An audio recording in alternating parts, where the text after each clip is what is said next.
it's so clear and so different than anything that I think most people have ever seen or read, which is why it resonates so deeply. But how did you learn how to write like that? Was it just reps at the end of the day? There's this the framework that I've been playing around with, so bear with me. I like to call it the 5 C's. So the 5 C's, the first C is consume. There's no way you can be writing self-improvement ideas if all you're consuming is brain rot TikToks. And so the first step is, if you want to think differently, you have to consume differently. And so I tell all my friends who are like trying to be entrepreneurs or ambitious, like, you got to get on Twitter. Twitter is one of the best places where you get raw thoughts from the world's greatest entrepreneurs, builders, and creators. So that's consume. Step two is collect. As you scroll Twitter, some tweets naturally pop out to you.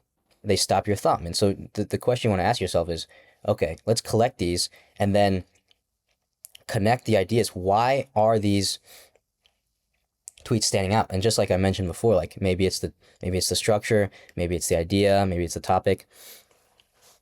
So consume, collect, connect. And then copy work would be the fourth C. This is how I got better at writing, is I would hand copy word for word books that I loved. And so I would hand copy The Boron Letters by Gary Halbert, because he had this conversational, rhythmic style of writing. And so every morning for 30 minutes, I would do copy work. And then over time, I developed an understanding of like sentence structure, and there's some flow, and even some things like subconsciously you don't even realize. It's untraining what you've learned in school, which is like the boring 5 paragraph essay. Don't use me, you, or us, like random rules that like have no basis for the real world. And then fifth step would be create. A lot of great writing is a function of a lot of writing. Like if you look at some of the most prolific writers on Instagram or Twitter, or even the most prolific anything, like it's just a ton of output and it's a ton of iteration. Yeah, that's very, very good. Okay, so um, when you think about the topics that you do focus on, I'm curious, just as a creator, have you put thought into why these ideas resonate so deeply with an audience? What is it about these ideas? And I want to frame it as, for another creator, someone who's up and coming, they don't want to copy exactly what you do for a living, but how do you think through framing ideas in a way that will resonate with an audience? A lot of people talk about the 3 common content types, which is educate, entertain, or inspire. But I'd argue there's a fourth category, which is resonate. And so there's this incredible line from the One Sentence Persuasion. It's a book. It's like one short book. But basically, it goes, people will do anything for those who encourage their dreams, justify their failures, allay their fears, confirm their suspicions, and help them throw rocks at their enemies. And so in the back of my mind, when I'm writing a piece of content, the number one thing I'm trying to think about is, how can I make people feel the same for feeling different? Especially for the type of people I'm trying to write for. I write to driven, ambitious people who know they're meant for more, but don't know exactly like where they're going to direct that energy, or maybe they do and they're feeling discouraged. They're in that dip, as Seth Godin would say. And so I write to the people who are experiencing those things, and I believe it resonates because I've experienced those things. I know what it feels like to watch other people win and feel bad that I'm not winning. I know what it feels like to be on that journey and then have something bad happen and feel discouraged. And so I write to myself 1 to 2 years ago, and I really try and put myself in little Jay's shoes. Like, what was he feeling in that moment? And so that's the secret to me. And when you think about even like how you've taken these ideas and then focused on one for the actual book, like that's a significant portion of energy and time. What was so powerful about this particular idea? It obviously resonates, and we've spoken a little bit about why it's impacted your life. Why was this the idea that you chose to focus on out of all the ideas that you write about? It was the idea that I couldn't not write about. It was the idea that was screaming in my head and it needed to get out into the world. It was the number one idea that changed the trajectory of my career, of my life, of how I operate in the world. This idea that you don't need permission fundamentally changed who I am. And so I hope to write many books in the future, and I will only write a book when I can't not write about the idea. When it's so fundamental to the core of my being, it's a value that I just need to flesh it out and get it out to the world. And so you can just do things was the number one principle from Beehive, from Noah Kagan, from starting a business in school. And so that was principle number one of Jay Yang is like, you can just do things. I love it. When you think about, we've spoken a lot about like creative process and how you think through content, but for creators who, again, are just getting started or are looking at how you operate, what are some of the more daily practices or rituals that really help you be creative? Is it, finding times when your energy is highest, when you can actually achieve flow? Is it, I'm trying to think, is it meditation? Is it going to the gym? Is it going for a run? Like, what are the things to be like the best possible creator that you found really work for you, so that you're not distracted, so that you can have the best output? I'll tell you what worked for me, but I think to preface that, the only correct answer would be do what works for you and do what you can do for a long time. I think like just like working out, a lot of people like, oh, which workout, push pull legs or 5 day split or only 3 days a week. Like the only workout plan that really matters is the one you can keep doing for the long haul. But for me in particular, the habits that have impacted my creator journey the most, number one, reading books in particular.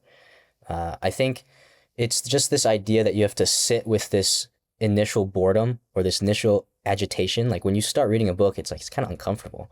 And I think that has helped me be able to sit with boredom more better. And then second one would be a daily writing practice. When I first started, I would write for at least 30 minutes every single day, and I did not skip a day.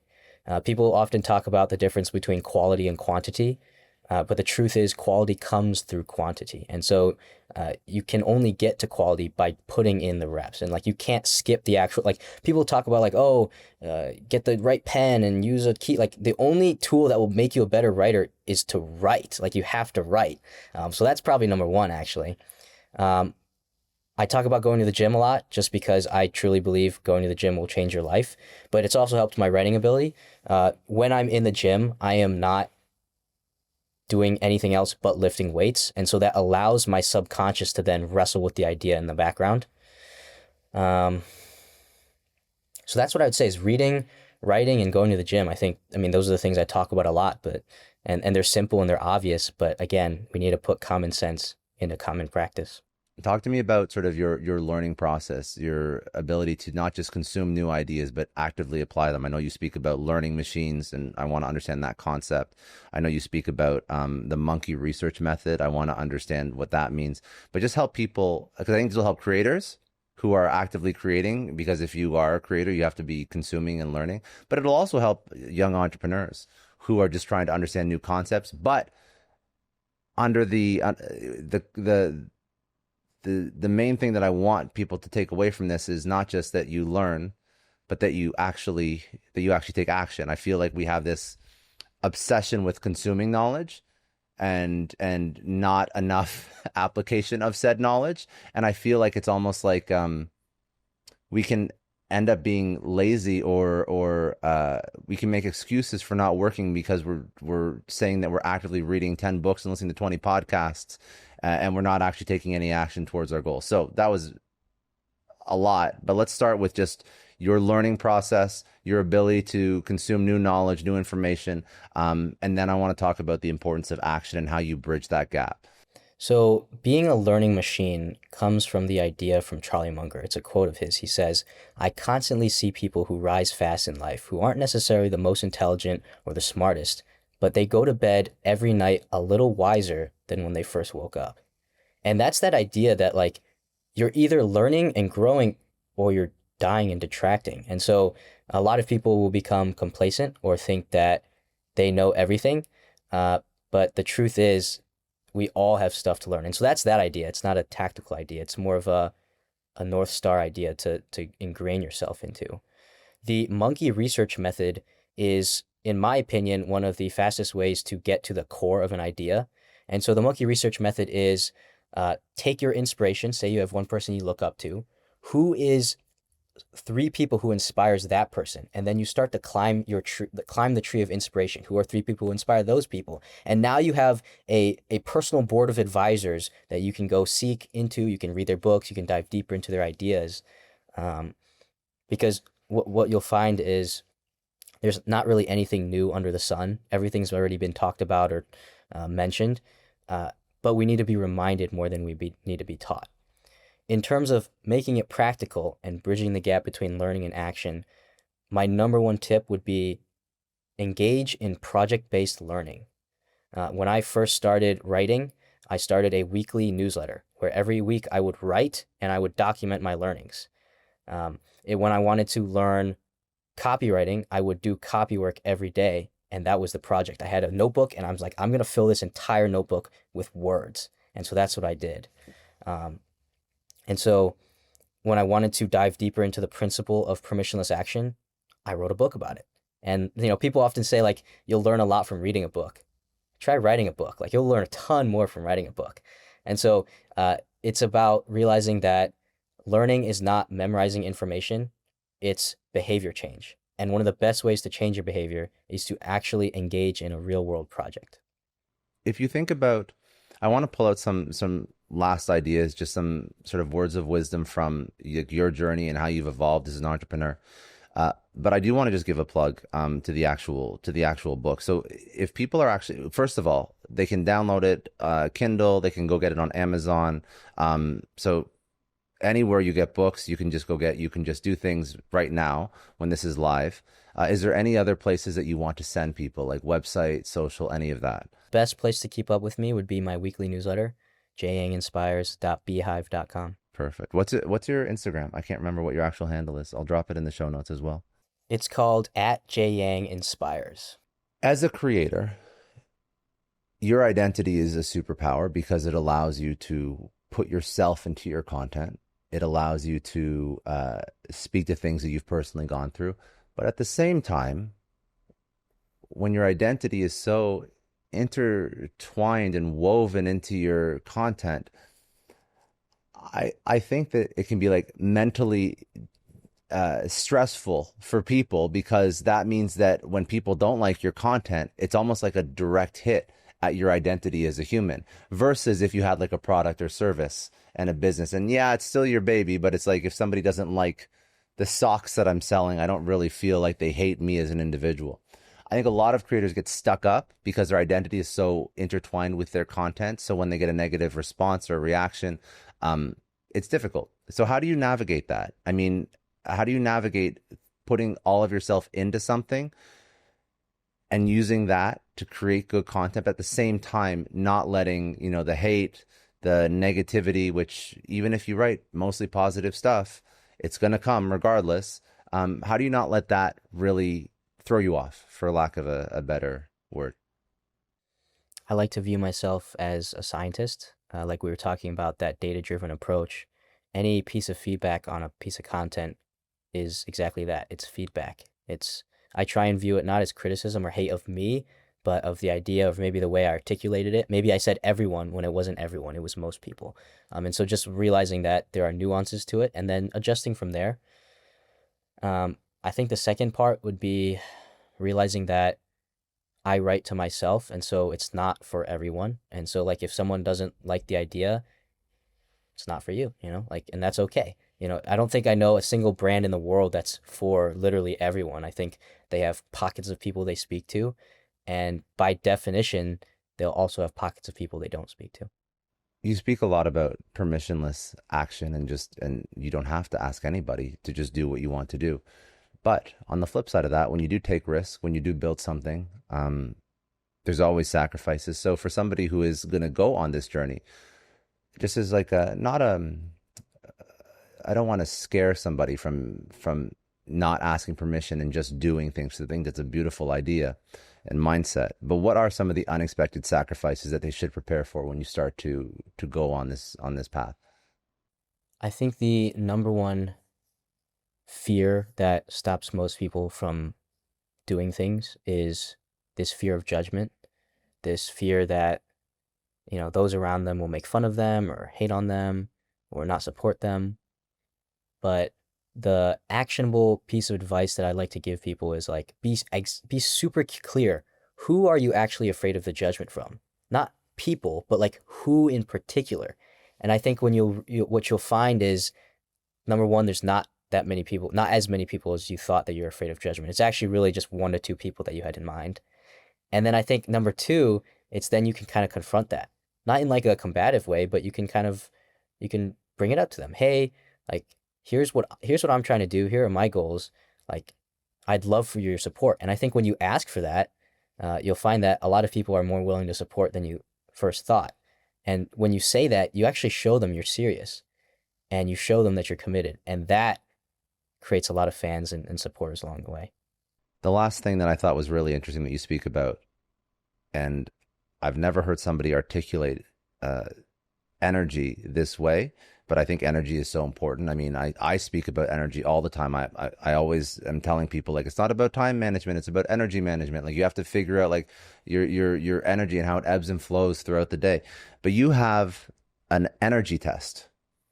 Explain to me where that test came from, why it's so useful, and how people can apply this sort of 3-step energy test in their life. I'm assuming to figure out not only how to work best, but also if the thing they're working on is even what they should be working on. Yeah, it's shout out to Zach Pogrob. He's the follow obsession guy on Instagram. Love his stuff.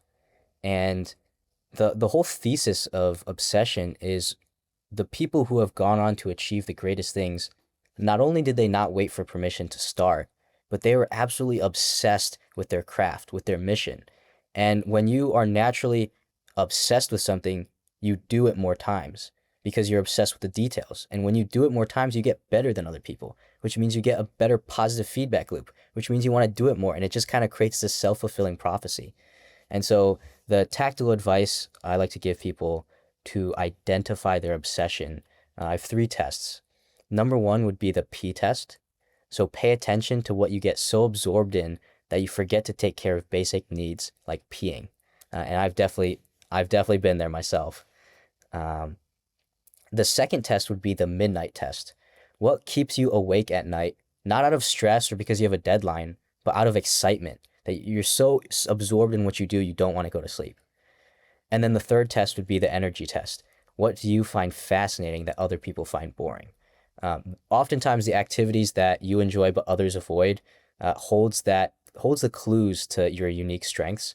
So an example would be, I write a weekly newsletter, right? And my brother's like he has no idea why I would intentionally give myself a weekly homework assignment. He's like, why would you give yourself a weekly essay?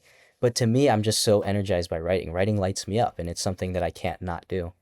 What would be your advice to people who are running so fast in their job or in their career and they are just inundated with stress, anxiety, responsibility. And for the first time after listening to this podcast, they finally go through these 3 tests and they realize that they are so far out of alignment and nothing that they do lights them up. I think I'm pretty much describing like the majority of people, by the way. As sad as that sounds, I think that we are in a small cohort of people that actually really love what we do and probably pass these 3 tests. That's not a hard and fast rule, but I can only imagine how many people don't pass these 3 tests. I think it's the majority for sure. What's your advice to that person? And I assume this is when a midlife crisis would hit, but when they go through and they don't pass these 3 tests, how do you, at a later stage, start to re-architect your life in a way that is not super disruptive, but starts to get yourself into alignment? What would be your best advice for that person? In the book, I talk about there's this line that I love. Most people don't lack motivation, they lack clarity. And once you are actually clear on what you do want and what does give you energy, I think you'll find it's a lot lower friction to do the thing than you thought. And a lot of people like view work as boring or something that's bad only because they don't find joy and meaning in it. And so that's what they associate work with. But when you're clear on what you actually want, I think that's when you start to you start to work longer and harder, not out of commitment, but because you just can't stop. You just love doing it so much. And so step one would be, how can we get clear on what your North Star is? If you could design your dream life, what would that look like? And I like to tell people to be super specific. Like, write it down. What does your ideal look like? Where are you? What are you working on? Who surrounds you? Like, write it down, every detail. And the goal isn't to be perfect right off the start, because you won't be. The goal is simply to get your first iteration down on paper and be intentional about trying to be clear on that. And then I think step two would be, as simple as it sounds, it would be, stop digging in your current direction and start digging in the direction you know you want to go. Once you have that general idea of your North Star, how can you align your actions towards that North Star? And so every action you want to think, like, does this get me closer or further away from my North Star? And it doesn't have to be big things. It can be small things. Like, maybe it's wake up an hour earlier to write a weekly newsletter. Maybe it's stay up later one more hour to brainstorm your podcast idea. Maybe it's spend your lunches creating the pitch deck to the entrepreneur you want to work for, instead of going out and eating lunch. If people read this book and they only take one big idea away, what would that idea be? Obviously, outside of outside of the title, what would that idea be? Like, what would you want somebody to walk away with? I think the second idea, if I couldn't tell people that you can just do things, I think the second idea would be to clearly define your North Star. I think, it gets, people often make fun of, like, oh, find your purpose, find your calling, like, what's your passion? But, like, switch out the words or change the definitions. Like, it's pretty simple. Like, what do you want? Not what society, not what parents, not what your teachers told you, but what do you want? And I think the clearer you can get on that, the clearer everything else will be.